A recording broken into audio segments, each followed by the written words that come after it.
would this be? Last week's? Monsieur? The old man looked bewildered. Never mind. Dillon lit another cigarette, sat back, and waited.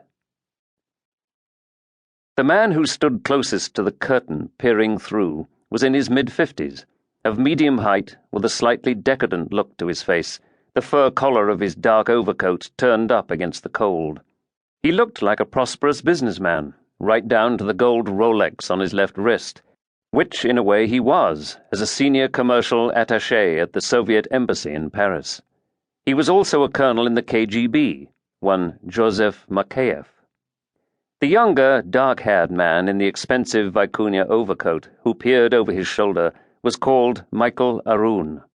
He whispered in French, "This is ridiculous. He can't be our man.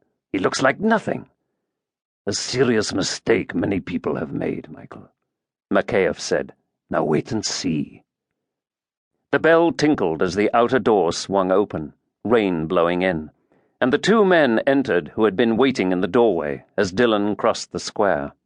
One of them was over 6 feet tall, bearded, an ugly scar running into the right eye. The other was much smaller, and they were dressed in reefer coats and denims. They looked exactly what they were: trouble. They stood at the bar, and the old man looked worried. "No trouble," the younger one said. "We only want a drink." The big man turned and looked at Dillon. "It seems as if we've got one right here." He crossed to the table, picked up Dillon's glass, and drank from it. "Our friend doesn't mind, do you?" Without getting out of his chair, Dillon raised his left foot and stamped downwards against the bearded man's kneecap. The man went down with a choked cry, grabbing at the table, and Dillon stood. The bearded man tried to pull himself up and sank into one of the chairs. His friend took a hand from his pocket, springing the blade of a gutting knife, and Dillon's left hand came up holding the Walther PPK.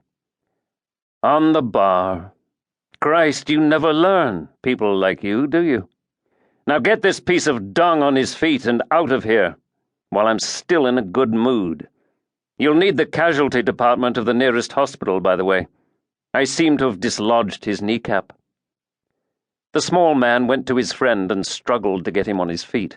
They stood there for a moment, the bearded man's face twisted in agony. Dillon went and opened the door, the rain pouring relentlessly down outside. As they lurched past him, he said, "Have a good night," and closed the door. Still holding the Walther in his left hand, he lit a cigarette, using a match from the stand on the bar, and smiled at the old barman, who looked terrified. "Don't worry, Dad. Not your problem." Then he leaned against the bar and called in English, "All right, Makeyev. I know you're there, so let's be having you." The curtain parted, and Makeyev and Aroun stepped through. "My dear Sean, it's good to see you again." "And aren't you the wonder of the world?" Dillon said, just the trace of an Ulster accent in his voice. "1 minute trying to stitch me up, the next all sweetness and light." "It was necessary, Sean," Makeyev said. "I needed to make a point to my friend here. Let me introduce you." "No need," Dillon told him. "I've seen his picture often enough. If it's not on the financial pages, it's usually in the society magazines. Michael Aroun, isn't it? The man with all the money in the world." "Not quite all, Mr. Dillon."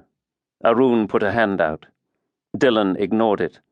"We'll skip the courtesies, my old son, while you tell whoever is standing on the other side of that curtain to come out."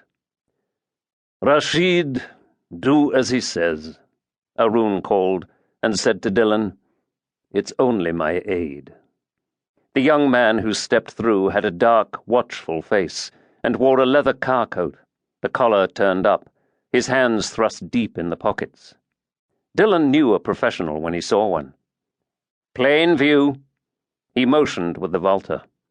Rashid actually smiled and took his hands from his pockets. "Good," Dillon said. "I'll be on my way then."